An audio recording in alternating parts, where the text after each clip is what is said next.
Hello, story lovers. Welcome back to my channel, Madly in Love Part 330.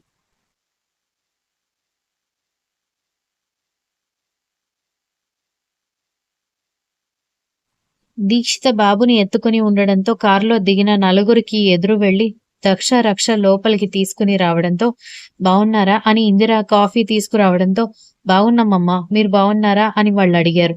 చాలా బాగున్నామని ఇందిర వాళ్ళు చెప్పడంతో ఆషాఢ మాసం అంట అందుకేనా వచ్చావని విరాజ్ వాళ్ళ నాన్నగారు అడగడంతో అవును మామయ్య గారు అందుకే వచ్చానని దక్ష చెప్పడంతో మరి మీ ఆయన మీ మీద బెంగ పెట్టుకోలేదా అని విరాజ్ వాళ్ళ అమ్మగారు చిలిపిగా అడిగింది.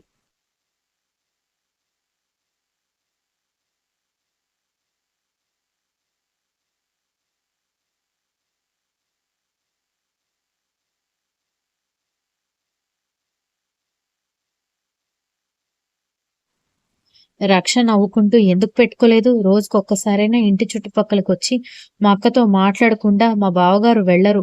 ఇప్పుడున్న రోజుల్లో ఎవరి పనులు వాళ్ళు చేసుకోవడమే కష్టంగా ఉంటే తన పనులు చేస్తూ మళ్ళీ వాళ్ళ నాన్నగారి బిజినెస్లు చూసుకుంటూ మళ్ళీ మా అక్కను చూడ్డానికి వస్తున్నారు మా బావ అని చెప్పింది రక్ష. ఆ మాటకి అందరూ గట్టిగా నవ్వితే దక్ష కోపంగా చెల్లెల వైపు చూసి మీరంత దూరం నుంచి వచ్చి సేమ్ డే మా అమ్మాయిని కలవడానికి వచ్చారంటే మీకు మా మీద ఉన్న అభిమానానికి చాలా థ్యాంక్స్. ఖచ్చితంగా భోజనం చేసే వెళ్ళాలని చెప్పాడు నారాయణ.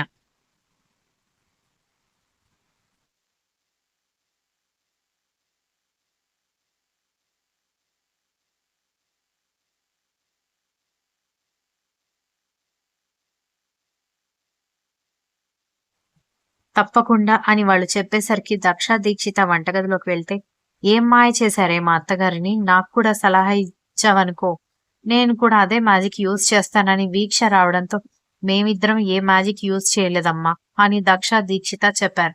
మరేంటి ఊరికి రాకముందు నుంచి మిమ్మల్ని ఇద్దరిని కలవరిస్తున్నారు మా అత్తయ్య వాళ్ళు అనగాని మాకేం తెలుసు అన్నారు దక్ష దీక్షిత. విరాట్ కర్ణ కూడా రావడంతో ఇల్లంతా నిండిపోయేసరికి వీక్ష దక్ష దీక్షిత మాట్లాడుకుంటూ వంటగదిలో ఉంటే మిగిలిన వాళ్ళందరూ బయట మాట్లాడుకుంటున్నారు.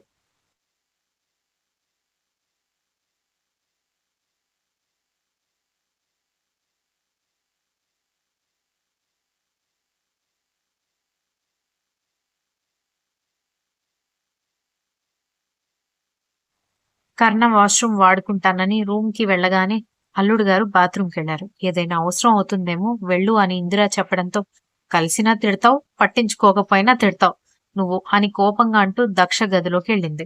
ఆమెని చేపట్టుకుని లోపలికి లాక్కుని వెళ్లడంతో ఏం చేస్తున్నారు ఇంట్లో చాలా మంది ఉన్నారు ఎవరైనా లోపలికి వచ్చారంటే అంతే సంగతి అని అంటూ ఉంటే ఆమె మాట్లాడుతూ ఉండగానే ఆమెని మాట్లాడనివ్వకుండా ముద్దు పెట్టుకోవడంతో షాక్ అయింది. అతన్ని బలవంతంగా వదిలించుకొని బయటకొచ్చి తనలో తను నవ్వుకుంటున్న దక్షను చూసి ఏమైంది దీనికి అనుకున్నారు దీక్షిత వీక్ష.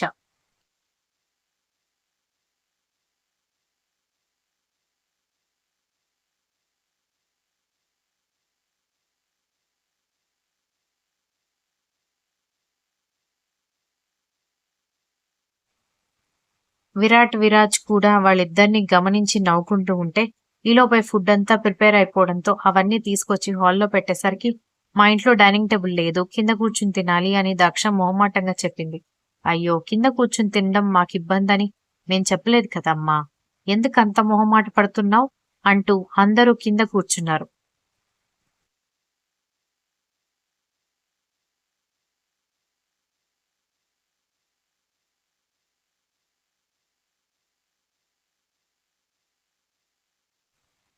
రక్షణ చూస్తూ నువ్విప్పుడు ఏం చదువుతున్నావు అనగానే డిగ్రీ అయిపోవడానికి వచ్చిందండి. మా అక్క వాళ్ళ లవ్ స్టోరీ స్టార్ట్ అయినప్పుడు నేను ఇంటర్లో ఉండేదాన్ని. వీళ్ళు లవ్ స్టోరీ ఒక పట్టాన పడి వీళ్ళు పెళ్లి చేసుకునేసరికి నేను డిగ్రీకి వచ్చేసాను అని రక్ష నవ్వుతూ చెప్పింది. అందరూ ఆమె చెప్పిన విధానానికి పగలబడి నవ్వటంతో దక్ష కోపంగా చూస్తే కర్ణ చిన్న స్మైల్ ఇచ్చి ఊరుకున్నాడు. మీరేమనుకోకపోతే రక్షని మేం చదివించాలని అనుకుంటున్నాం. నీకు హైయర్ స్టడీస్ చదవాలనుందా అని అడిగేసరికి రక్ష అయోమయంగా ఉంది అంకుల్ అని చెప్పింది.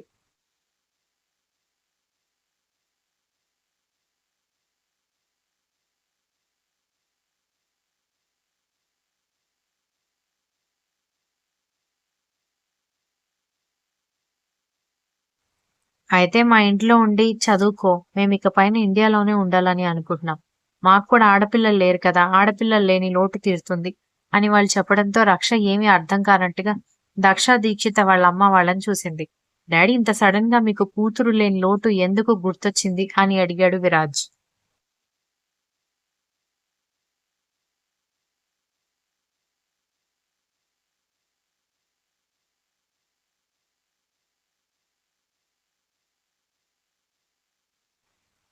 ఎక్కడా నీ తర్వాత ఒక చెల్లెల కోసం ప్లాన్ చేస్తే నువ్వు నీకంటే కూడా ఆ చెల్లెల్ని ఎక్కువగా ప్రేమిస్తావని నాకు చెల్లెలు వద్దంటే వద్దని గొడవ చేసేసరికి మీ అమ్మ కాదనుకుంది. ఆ తర్వాత నువ్వొక్కడివే మిగిలిపోయావు. ఏ ఆడపిల్లని చూసినా నాకొక కూతురు పుట్టుంటే ఈ వయస్సులో ఉండేది. ఈ వయసుకి ఇది చదువుతూ ఉండేది. ఈ వయసుకి ఈ కాలేజ్‌లో జాయిన్ చేస్తే బావుండేదని అనుకుంటూ ఉండేవాళ్ళం. ఇప్పుడు రక్ష దొరికింది. ఎలాగో తను హైర్ స్టడీస్ చేయాలనుకుంటుంది. మేం చదివిస్తాం అన్నారు.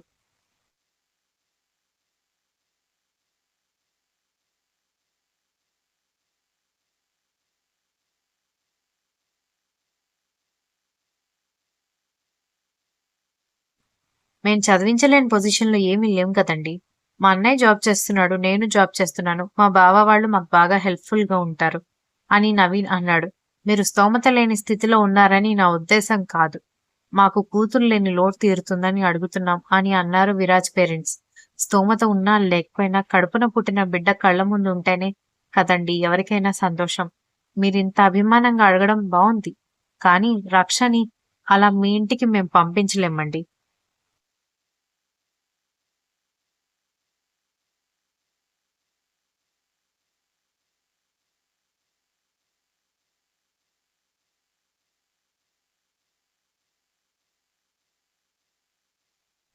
మరోలా అనుకోకండి. గంజైనా సరే.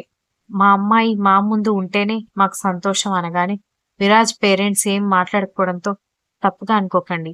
ఆడపిల్ల కదా! ఇన్ని రోజులు పెంచిన తర్వాత దాన్ని దూరంగా పంపించాలంటే బాధగా ఉంటుంది అని దక్ష చెప్పింది. మేము అర్థం చేసుకోగలం తల్లి అన్నారు వాళ్ళు. మీకు కావాలంటే ఎప్పుడైనా మీరు రక్షని ఇంటికి పిలిపించుకోవచ్చు. మాట్లాడుకోవచ్చు. కావాలంటే మీరే చదివించండి. కానీ తను మా ఇంట్లోనే ఉంటుందని దీక్షిత చెప్పడంతో సరే అని అన్నారు.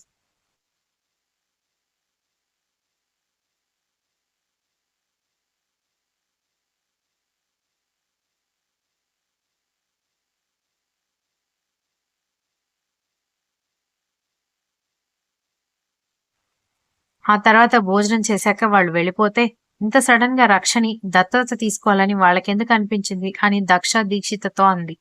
చెప్తున్నారు కదా! ఆడపిల్ల లేని లోటు వాళ్ళకుందని.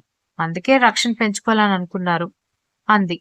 కర్ణ, విరాట్, విరాజ్, వీక్ష కూడా అక్కడే కూర్చునుంటే, ఇంకా నయం సౌజన్య వదిన పక్కన ఉండి ఉంటే, నాకొక 2,00,00,000 ఇవ్వండి దాన్ని తీసుకొనెళ్ళండి అని చెప్పేది.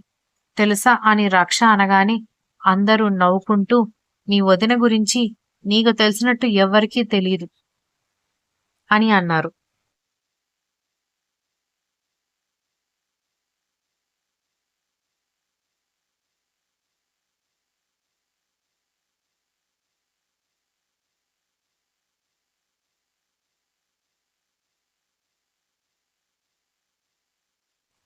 కాసేపు అందరూ కలిసి అక్కడే మాట్లాడుకుని ఉంటే దక్షని చూస్తూ కర్ణ గుసగుసగా ఏదో మాట్లాడుతూ ముద్దు చేస్తూ ఉండేసరికి మేమందరం ఇక్కడే ఉన్నాంరా బాబు.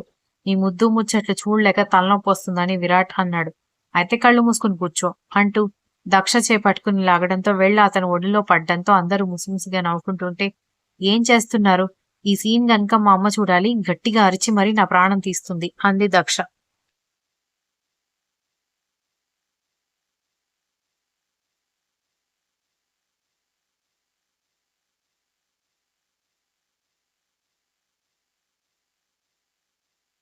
అదంతా వదిలేయండి. మరి కొన్ని రోజుల్లో ఆషాఢ మాసం అయిపోతుంది. హనీమూన్‌కి ఎక్కడికి వెళ్ళాలని అనుకుంటున్నారని దీక్షిత అడిగింది. మీ చెల్లికి పారిస్ బాగా నచ్చింది.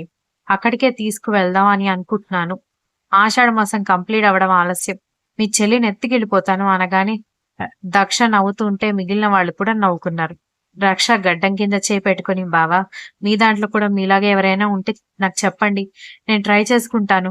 ఎలాగో 2 నెలల్లో నా డిగ్రీ కూడా అయిపోతుంది కదా! అనగానే కోతి అని రక్ష తల మీద ఒకటి పీకింది వీక్ష. continues. If you like the story, please like, share, comment, and don't forget to subscribe.